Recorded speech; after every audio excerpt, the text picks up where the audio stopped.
Picture this: America and Canada, two nations bound by the world's longest undefended border, sharing not just geography, but deep economic, cultural, and personal ties. For generations, these neighbors have relied on each other, their economies intertwined, their people crossing back and forth for work, family, and fun. For decades, they've been close, sometimes bickering over hockey rivalries or who makes the best maple syrup, but always coming together when it mattered. Their relationship was more than just politics. It was about shared values, mutual respect, and a sense of family that spanned the border. But in March 2025, everything changed.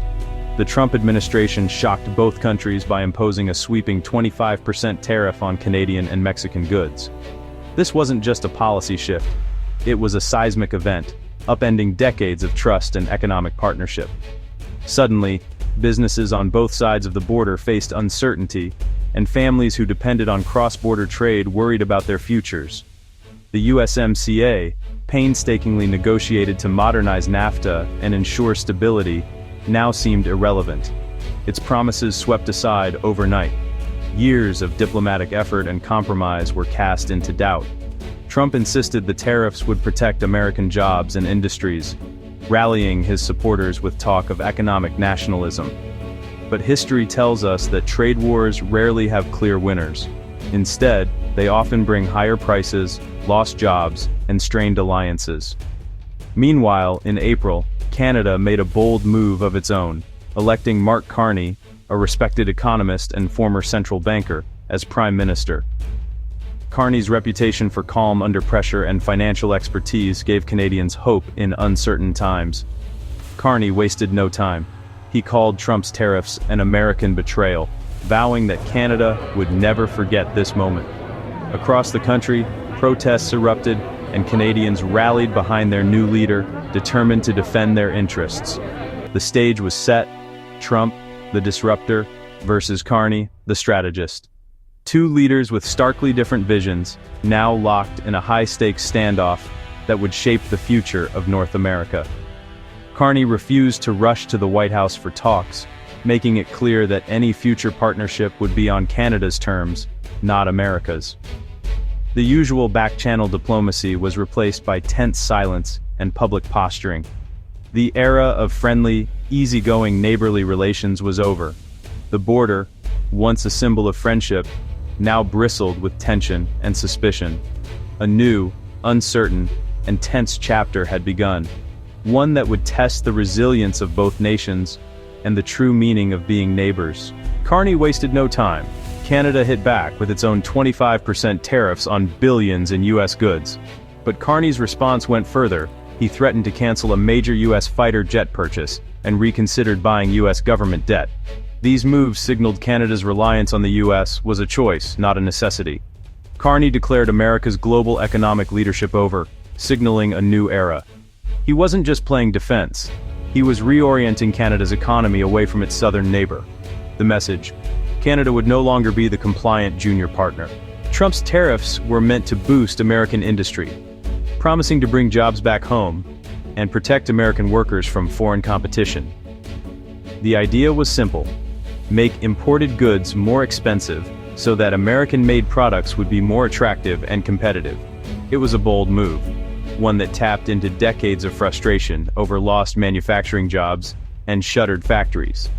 But the fallout was immediate and far-reaching, sending shockwaves through the economy and rattling markets. Investors grew anxious, and uncertainty spread across boardrooms and small businesses alike. Major companies like General Motors warned of billions in losses as the cost of imported parts soared and global supply chains were disrupted. Production lines slowed, and the threat of layoffs loomed large. Small businesses, already operating on thin margins, faced skyrocketing import costs, with some seeing container prices jump tenfold almost overnight. Many struggled to keep their doors open, forced to make tough choices about staffing and inventory. These costs squeezed profits, or drove up prices for American families, making everyday essentials more expensive. Shoppers felt the pinch at the checkout, and local shopkeepers scrambled to adjust. The pain spread. Canadian tourism to U.S. border states plummeted, hurting local economies that depended on cross-border shoppers. Once busy main streets grew quiet, and businesses shuttered their doors. Farmers, a key Trump base, were hit hard by Canada's retaliatory tariffs, leaving crops unsold and debts mounting. Many watched as their harvests sat in storage, unable to find buyers abroad. The administration considered a $10 billion bailout for farmers, taxing Americans to pay for the damage caused by its own policy. It was a costly band-aid, not a solution. The result? A circular firing squad of economic policy, with politicians, business leaders, and workers all blaming each other as the crisis deepened. Instead of protecting jobs, the tariffs triggered inflation, layoffs, and political backlash. The very people the policy aimed to help were left struggling. America's self-inflicted wounds were deepening, as communities across the country faced growing uncertainty and hardship. The trade war was backfiring, leaving a trail of unintended consequences and economic pain in its wake. In Canada, the response was personal and powerful. The tension between the two countries wasn't just a headline, it was something people felt in their daily lives, in their neighborhoods, and even in their kitchens. Canadians began quietly boycotting American products, choosing local or international alternatives. It wasn't loud or dramatic, but it was everywhere. At the grocery store, in restaurants, and at family gatherings. Supermarkets saw shoppers leave U.S. brands on the shelf. Niagara wine over California, Italian tomatoes over Californian. Even the smallest decisions, like which ketchup to buy, became a statement. Canadian meats over Ohio pepperoni. People started reading labels more closely, searching for that maple leaf, and feeling a sense of pride when they found it. Even iconic brands like Coca-Cola lost ground to local competitors. Suddenly, Canadian soft drinks and snacks were flying off the shelves, and new brands were gaining loyal fans. This wasn't just a trend, it was a grassroots movement reshaping supply chains. Canadian producers ramped up, and local businesses saw a surge in support they hadn't experienced in years. With $350 billion in U.S. exports to Canada at stake, the collective shift of 40 million Canadians was a serious threat. American companies took notice, and some even tried to rebrand their products to appear more Canadian. The boycott became a cultural shift, driven by a renewed sense of national identity and self-reliance. It wasn't just about economics, it was about who Canadians were, and who they wanted to be. Carney's rhetoric fueled this, turning everyday purchases into acts of patriotism. Politicians and public figures encouraged the movement, and it quickly became a point of pride. Each local choice was a vote for Canadian independence. Every time someone reached for a Canadian-made product, it was a small but meaningful stand for the country's future. The message? Canada would chart its own course, with ketchup chips in hand and a renewed sense of unity guiding the way forward. Carney's response wasn't just retaliation, it was transformation. He launched a nation-building project focused on energy independence and green technology, investing in renewables and domestic manufacturing.